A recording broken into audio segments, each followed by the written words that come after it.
Okay, here we go.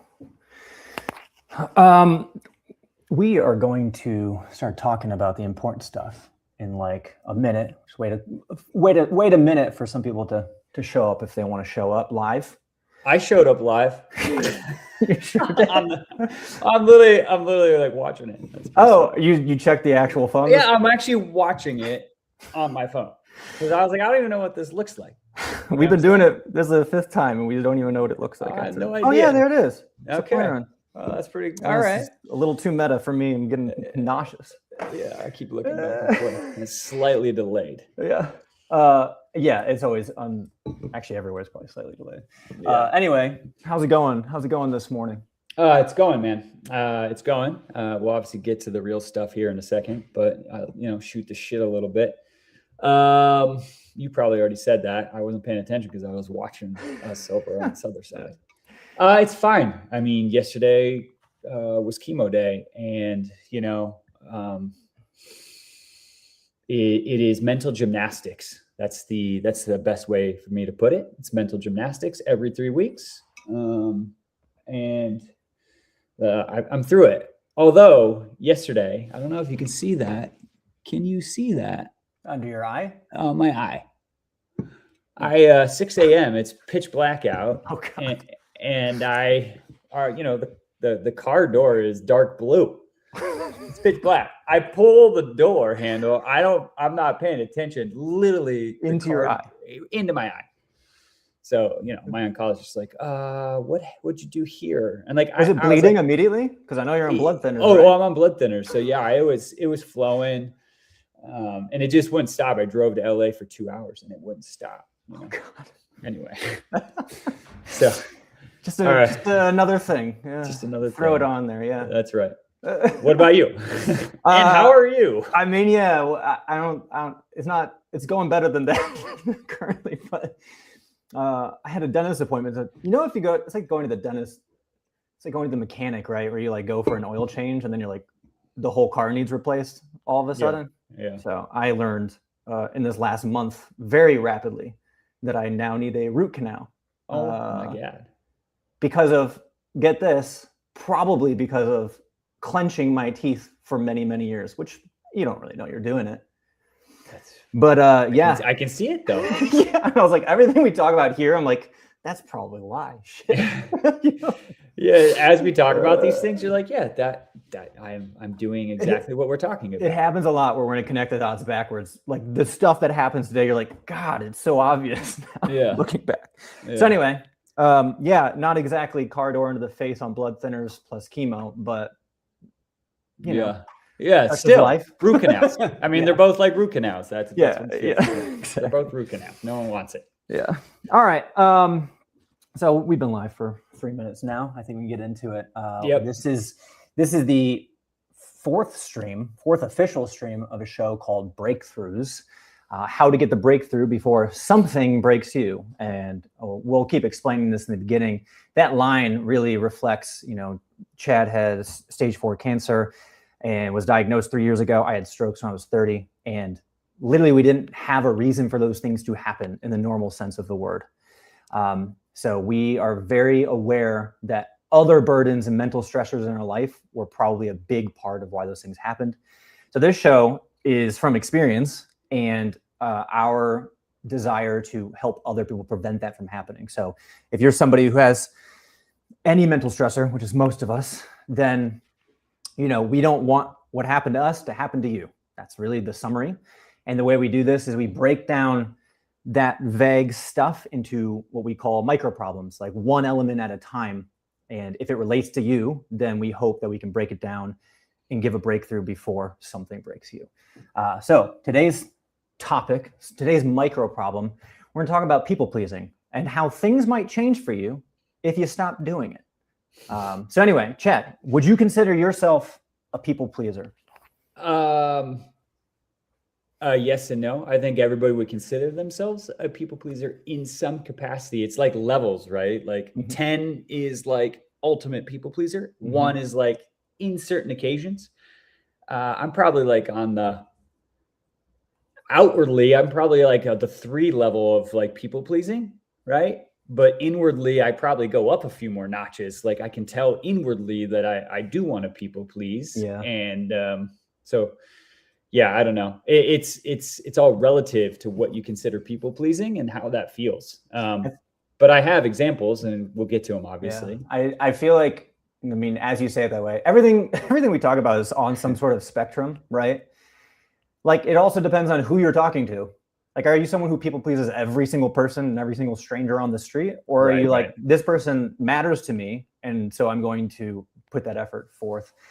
And actually, our brother-in-law, I realize this now, there was I was like a holiday like 2 years ago, and he used the word social grace, which I didn't know what that meant. I don't know if he made that up or not.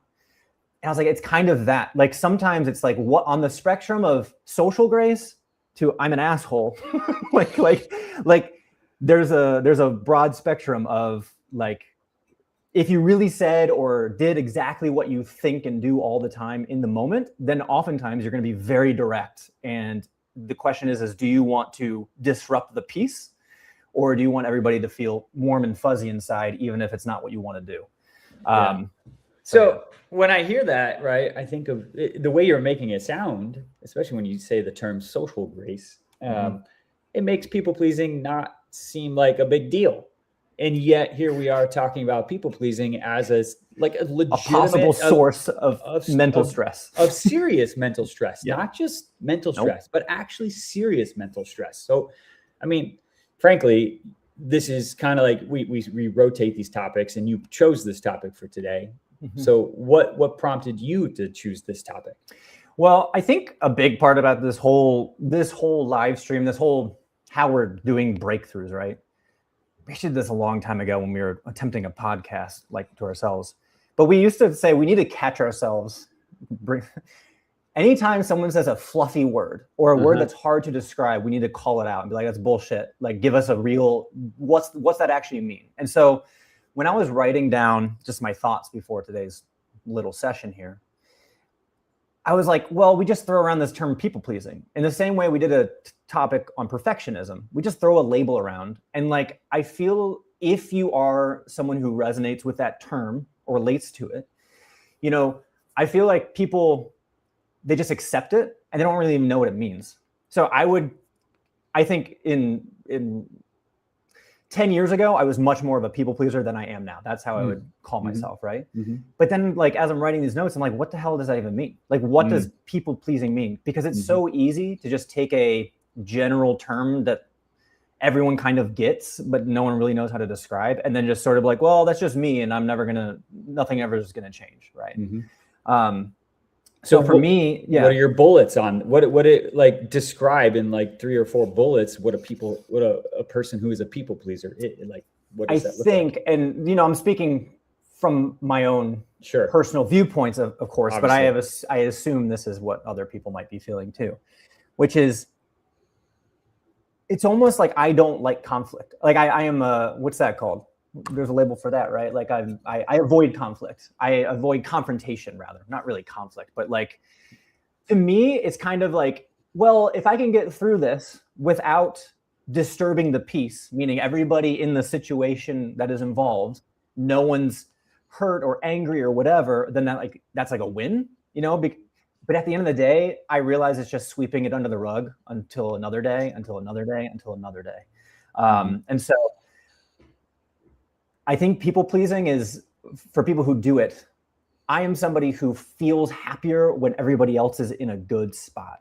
And so what that ultimately means is that I am adapting to other people's thoughts and feelings and desires instead of my own, which essentially comes back to some form of misalignment of how I actually want to do things. So I am disregarding my desires or what I actually truly believe, so that other people, I'm pacifying other people so that I don't have to deal with it. Can you give us an example of that? Like, give us an example. I don't care if it was 10 years ago or recently, but describe in detail what that means. So I remember the flip, like, explicitly. And again, this is the Strokes. The Strokes, when an event like that happens and you're able to get through it, your awareness is at like a it's hyper aware of everything you feel. You're like, why am I feeling that? Let me think about it a little deeper and let's figure it out. So I think it was 7 months after the strokes, and someone called. No, I was going to visit our sister. I was going to visit in San Diego, and someone else was going to cross paths, and I was only going to be there for 3 days in San Diego. I can't really it would take forever to explain this whole saga, but I was going there for 2 days. Another person was going to come in, and it was like, they're going to miss me by 2 days. Right. And I can feel the guilt through the phone, through the text of like, hey, oh, that's too bad sort of thing. But I could feel the guilt through the phone. And so initially, like, I remember my heart started racing. My hands get a little sweaty. It's like, it's anxiety. It's a panic attack in a way. Like no one's there. And it's all purely because you were not going to be able to see. Yeah.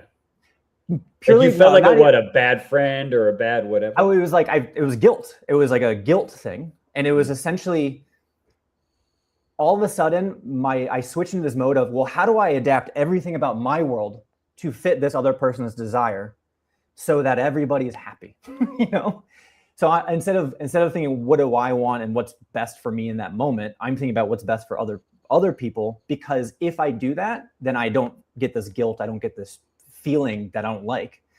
And, but post strokes, I acted very differently. This was pretty recent after the strokes. So I picked up the phone. I called that person. I said, I have no script for this call, but I need to say that this makes me mad. And I'm not going to change.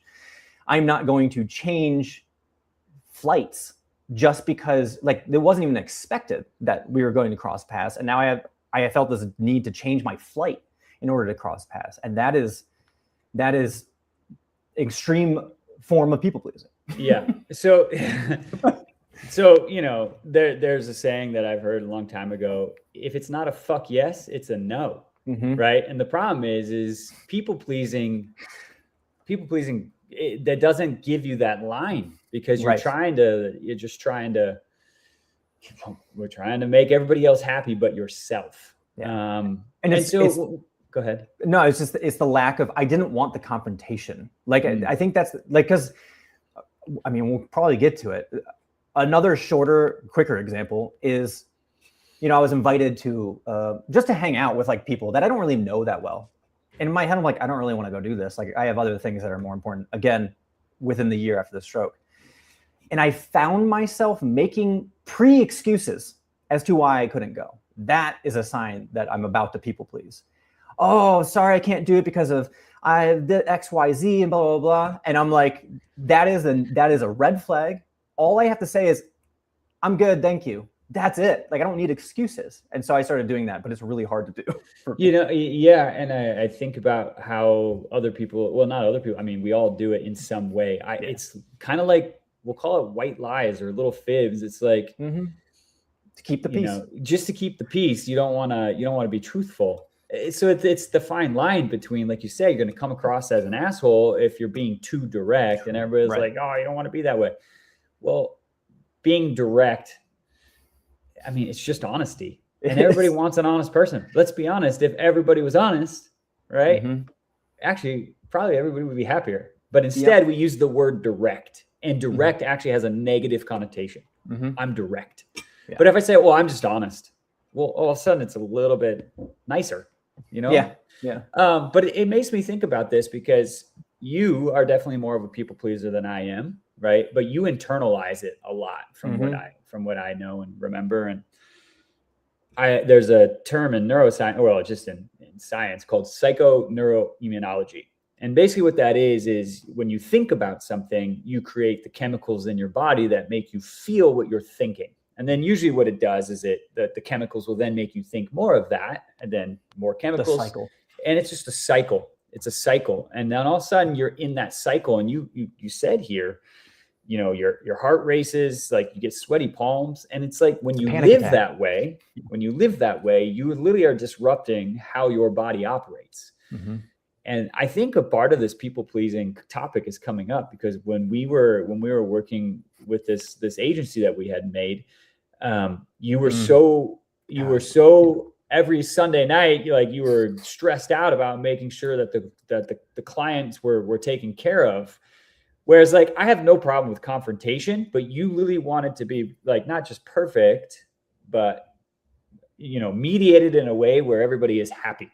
I was pre-mediating. I was, in order to keep things, well, yeah. And my role in that agency was like, I was the fulfillment, right? Like I dealt with the clients and I fulfilled all of the stuff. And so it felt like a lot of pressure on me to make sure they were happy, even though, I mean, if you've worked with clients, anybody out there, you know that they're not all great. Most of them usually are to work with, at least, right? Yeah. Or you don't really care about the thing that they're selling, but like you have to play the part, because if you lose the client, then the business falls apart, so there's that balance. Yeah. I think the other part of people pleasing is not only being able to feel you can be direct and honest, but you also can't take it personally when someone's direct and honest with you.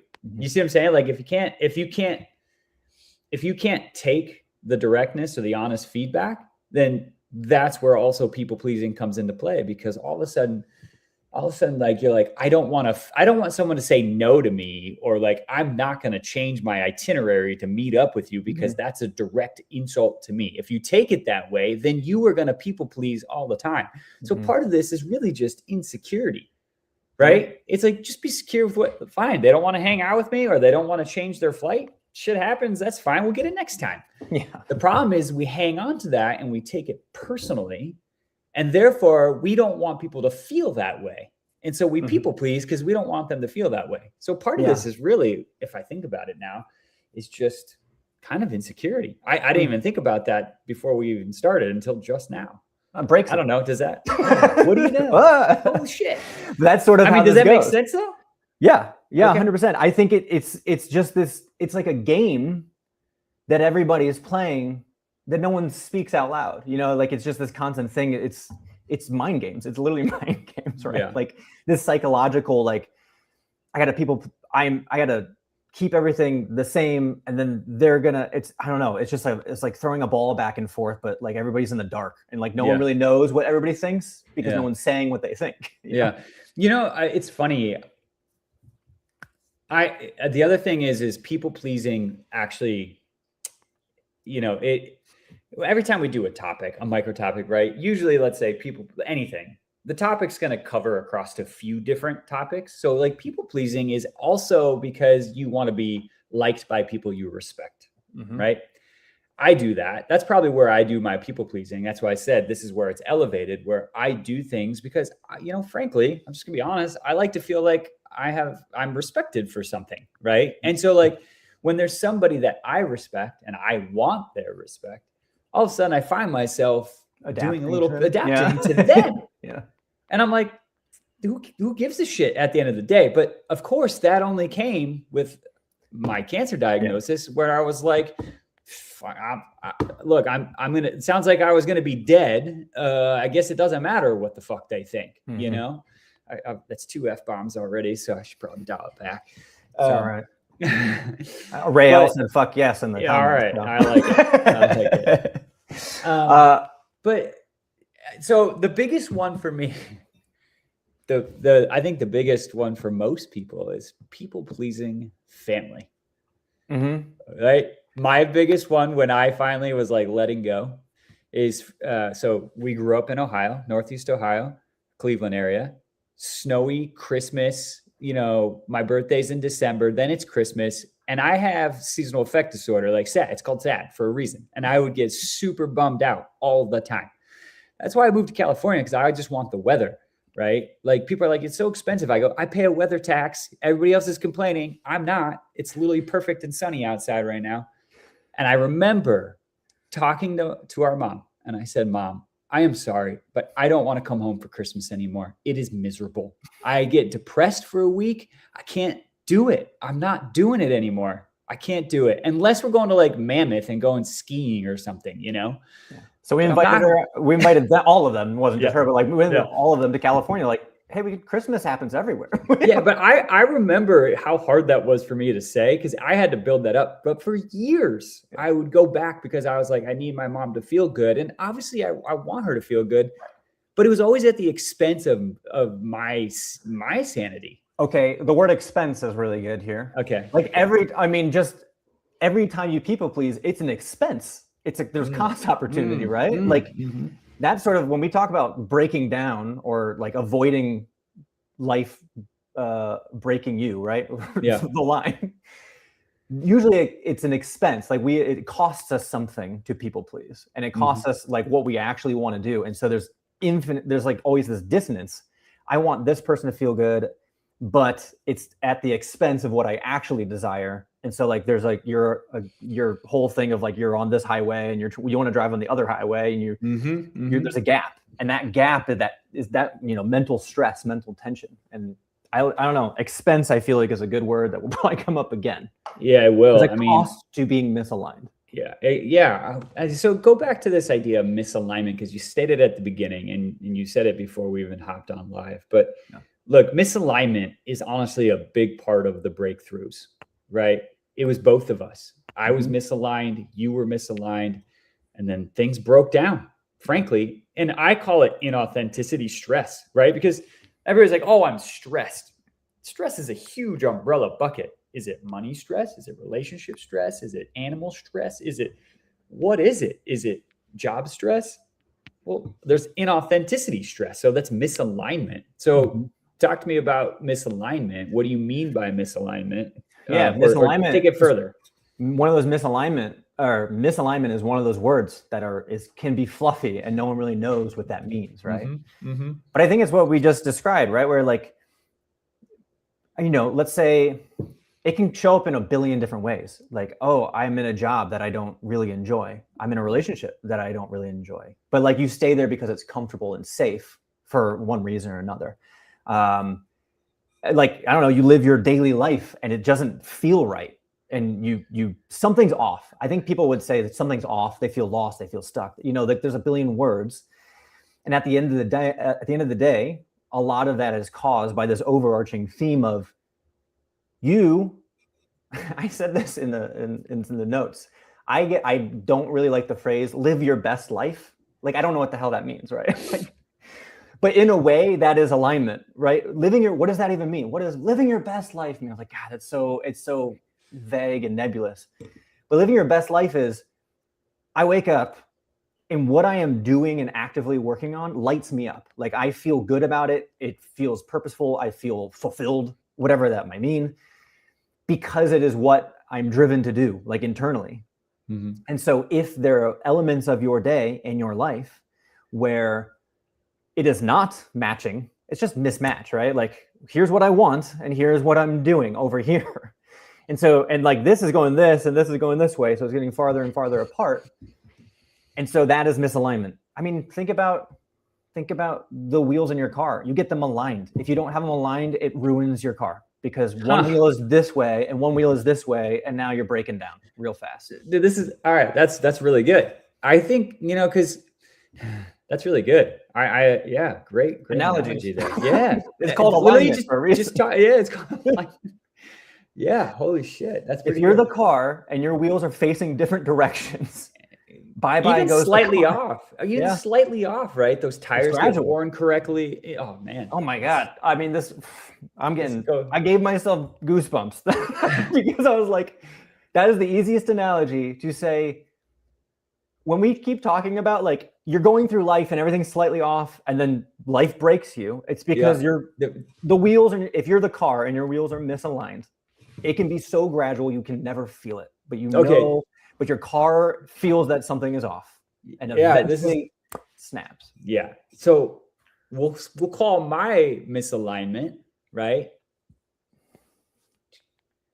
Probably in 2006, 7. That's where my misalignment started. Slowly, gradually, and then slowly, the misalignment or the lack of alignment on my wheels finally just thing went kaput. You couldn't keep it together anymore. No, I couldn't. Oh my God. Yeah. Yeah. It started. So alignment can start for so many years ago. That misalignment can start so many years ago.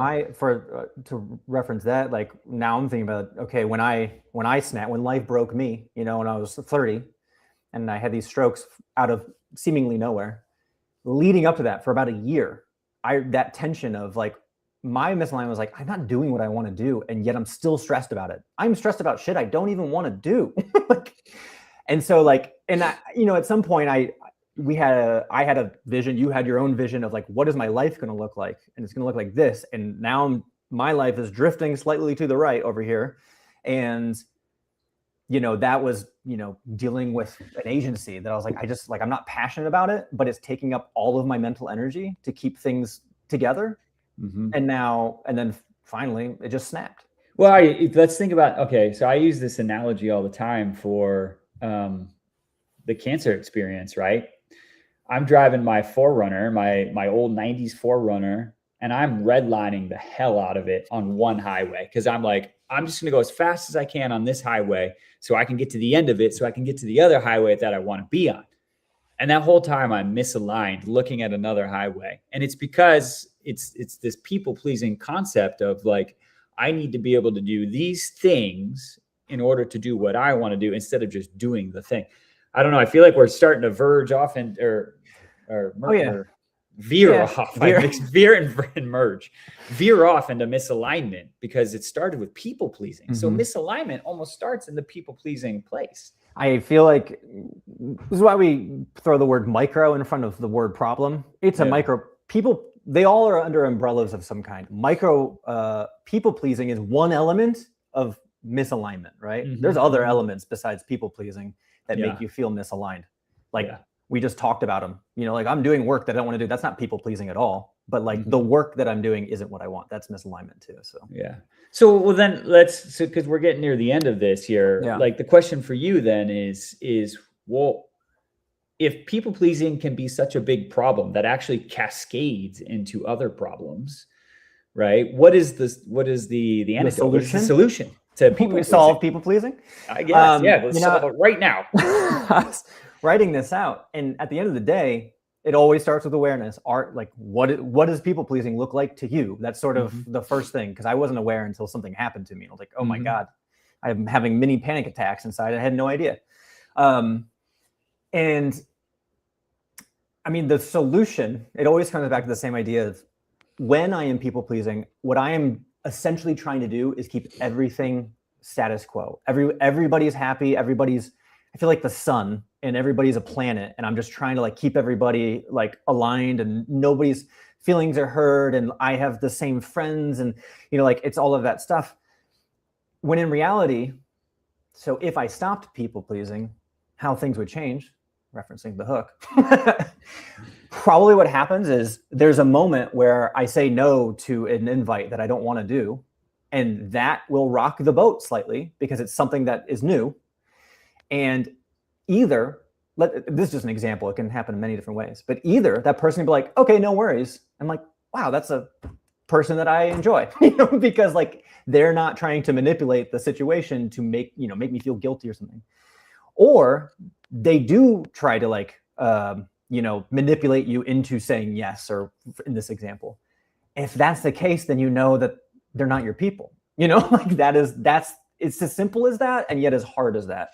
So, okay, that's good. And I'm going to come back to what I said at the beginning, kind of realizing it actually comes down to security or insecurity, right? Getting rid of insecurity, because if you're insecure, then you're going to be more apt to people please, right? And that's what happens to me. That's what happens to most people. So I remember, and so how do you get rid of insecurity then, right? To get rid of people pleasing, to me, it is just practicing the art of saying no. Yeah. Right. And like when I told Mom, I was like, I'm not coming home for Christmas anymore because I can't handle the weather. Like that was extremely hard. Like I sat on that for probably a couple of years, honestly. And then I told her, and like, it was not easy for her to take it, but now it's fine. Eventually. And now like we went to Disney a couple of months ago, and I was like, nah, I'm leaving. I can't do this one. And it just gets easier when you say no. Yeah, it's a rep. So I go to Disney, and like everybody's doing, I was like, sorry, I can't stay any longer at the park. I got to go home. I mean, There's other things, obviously medical, but it's like, it was easy for me to say no. And it's repetition, it's practicing. And I think, yeah. Practicing saying no. Yeah. I think and being secure in it. Because a lot of people pleasing is just saying yes to things you don't want to do. That's right? it. Like there's a lot of other forms of it, but I'd say that's the most common thing. Yeah. And yes, I remember the first time when I was at post-stroke, and I remember rewriting a text message like 7 times because I was trying to make up pre-excuses. And then I was like, I deleted all of it. I was like, hey, I'm not feeling it. And that's it. And they're like, okay, no worries. I was like, oh my God. Oh, is that easy? It took that long to get that out. And then every time later, it becomes easier and easier. So you're right. And again, there's a spectrum, right? If it's actually easier to say no to people who are like, these aren't my people. Like I shouldn't be with, be feeling obligated. It's a little harder with family, for example. Yeah. But then the more you do it, the easier it gets. And then all of a sudden, if they really care about you and you care about them, which is usually the case with family, then they accept it eventually. They're like, oh yeah, this is just who they are. And like nothing changes otherwise. Yeah. So we're doing these live streams because we feel that Supply Run, the show, which if you're not familiar, find in the description. Find in the description. But Supply Run is what we feel is a modality in helping us get out of these things, right? Out of these micro problems. Now, not everybody can do a Supply Run, but before we get to this Supply Run and how it helps, like, is there anything else that you feel you want to talk about in terms of this micro problem of people pleasing? Is there anything else you want to say? Not that wouldn't take a good hour. I think we covered the bases in the practicing saying no, and ramp it up. You don't have to start with the hardest no ever. It could be small. Yeah, that's probably the fastest way. Okay. So then, next question for you then is, well, how does Supply Run? How does this idea of Supply Run that we do? How does that help with people pleasing? Do you have? So yeah, this is interesting because when we do Supply Run, we don't actually know anybody out there. We're not really. There's not really a big risk of disappointment of strangers because it's usually it can be very quick. The only disappointment is the mission, the things we're delivering at the end. But what I recognized when I was thinking about Supply Run and people pleasing is I didn't feel it as much because we had such a specific purpose and goal. And there was no time to worry about everybody's emotions, especially from strangers that, again, probably wouldn't ever see again, all things being considered. And so when the goal is we need to collect this item and we need to get it here, then all of that feeling kind of just disappeared. Like we don't have a choice. So the purpose, the deadline helps, but also like the purpose of what we're doing is greater than me possibly disappointing somebody, right? Like it doesn't matter. Yeah. So.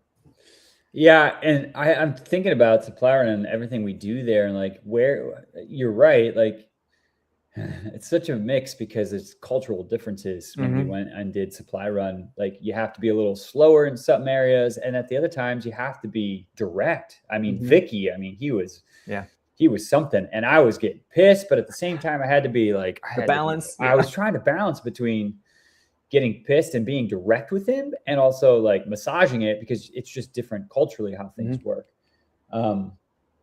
But it sure does give you that taste of being direct without repercussion in some ways, right? And that's, I think, what happens is people fear the repercussion.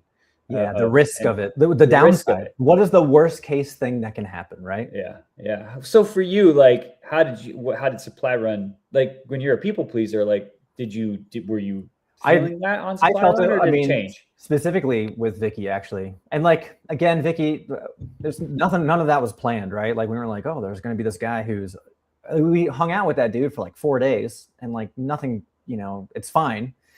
But because of all the pressure, and I'm the type of person who's like, we will get things done if everybody feels good. Because if we go too direct, too fast, like you're saying, then we lose our contact completely.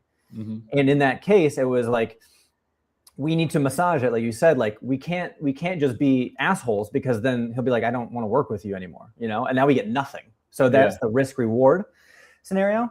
But I think there's just a point, like the straw, there's just, when the purpose is greater than the moment, then you're like, we just have to take the risk. We have to say it needs to be here now, or we need to like find a different solution? I think I just got one for how do we install this in our everyday life, Okay. right? That's easy because that's what we're looking for. We're looking for simple changes in our everyday because not everyone can go on Supply Run, but I'm taking it from Supply Run. Vicky got us an item that was it's ironic. It was a shitty item because it was supposed to be an outhouse. Like a solid toilet that can be used outdoors. Yeah, pun intended. It was a Shitty shitty shitter. item. Yeah, it was a shitty shitter. And like, it was bad. And I told him, I go, dude, this is unacceptable. This is not acceptable. Like, we're not paying for this, right? Mhm. Now, how it worked out doesn't matter. But the point is, I had to be direct and say, this is not acceptable. The people in this community cannot use it this way. Mhm. And I think it was easy for me to say it. Would that have been easy for you to say that to him? No, I was also super sick at that point. You were sick so at I that wasn't time. paying Yeah, attention. you're right. You're right. You were Honestly. sick. Yeah. So then that makes me think about the daily stuff. Mhm. When you're at a restaurant and your order is wrong. There you go. There's a lot of people who have a hard time telling having a hard time telling a waiter or something that this is order was wrong. slightly The wrong, drink yeah. isn't good. This is burnt. This is you put the dressing on when I asked for it on the side. Mhm. That's the easiest place to test. It's so hard for some people, but if you can just go to a restaurant and you get a wrong order and you say, that's not what I ordered, I paid for this, and you don't have to be obviously a jerk about it. That's But I'm saying it's you just asking for what you paid for. Mhm. And like, that's the first step in getting out of people pleasing, in my opinion, if you have a hard time with it. Some people like, I just don't care. I'm like, that's not right. Yeah. It could be at work when someone, I mean, it happens at work a lot with passive aggression in emails or messages or whatever, if you're working that sort of field. Yeah. And it's the simple thing of instead of saying like, yeah, and then you like placate it, you're just like, that's not my job. like saying something like that, like give it to this person or whatever. I don't know. Yeah. But there's other places. No, this is good. We have more to explore on this. We're finding that each topic we've got more to explore. So because we have breakthroughs along the way. That's the whole point. There are. I mean, I'll be honest. I don't even care if anybody shows. I mean, I care if people show up, but I don't care if someone shows up because like we're getting the breakthrough on the topics for ourselves. I'm like, oh shit, I'm gonna try that myself. So anyway, all right, go ahead. Let's wrap it up. If you're watching this or you did watch it, after the fact, usually leave an answer in the comments or wherever this is you're watching this right now. But I guess the question is do you consider yourself a people pleaser? And then if you are, what would happen if you stopped people pleasing? Maybe just give it an example too. Like what's the worst case scenario that could happen and would that be bad or not? That's something to think about. Yeah. So. And then the last question is, if you're looking for a breakthrough, can you message us, DM us? I don't even know how we're doing. Just DM us somewhere. If you're looking for a breakthrough on something, let us know. We're trying this out because we feel like we have some insight into this. Let us know if there's a breakthrough that we can help with because we just want to talk about things that help us break through so we can prevent the problems coming down the line. Yeah. So let us know. And a quick shout out to Charlie. Thanks for watching, man. Thanks for the text today. And same with Nogan Beck. Nogan, I just got your message. I saw it. So thanks for that. And obviously Rael in the comment there. I don't know where any other comments are, but we're learning. So thanks for being there. Thanks guys. And then if you are interested in knowing what Supply Run is or watching it, it's in the description wherever you're watching this, as well as if you fancy applying and being the courier like JD was, if you've seen the show. There's a link down below as well, so you can apply. Cool. Big gulps, huh? Well, see you later.